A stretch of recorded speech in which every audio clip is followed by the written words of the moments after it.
Erin is in Washington State in the United States. Wants to talk about the BBC. Erin, go ahead.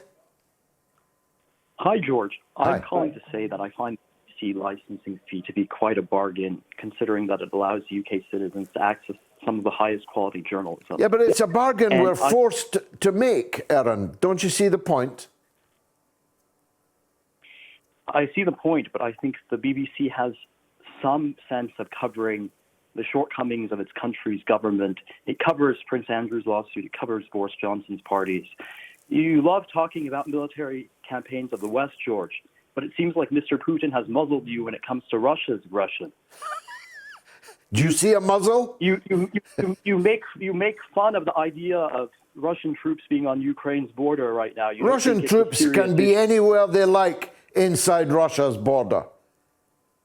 What about outside Russia's borders? Where are they outside Russia's border, Erin? Where? They're not in Crimea. They're not in.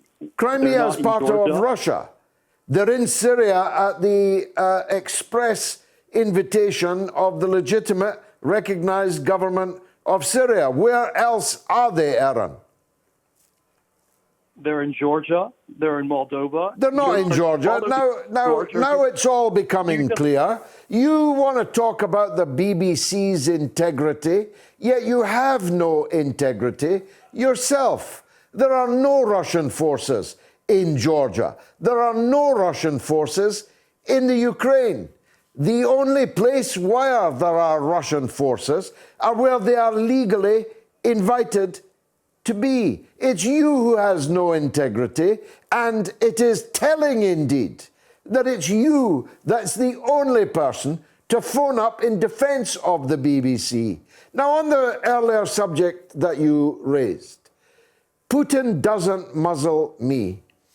I have never, in a decade and more, ever, triple ever, been asked by RT to say something or not to say something.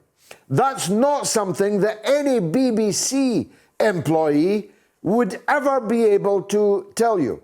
Far from being muzzled, I am entirely free to express my honestly held views. You may not like those views, but if you had any integrity, you'd surely accept that at least I genuinely believe them.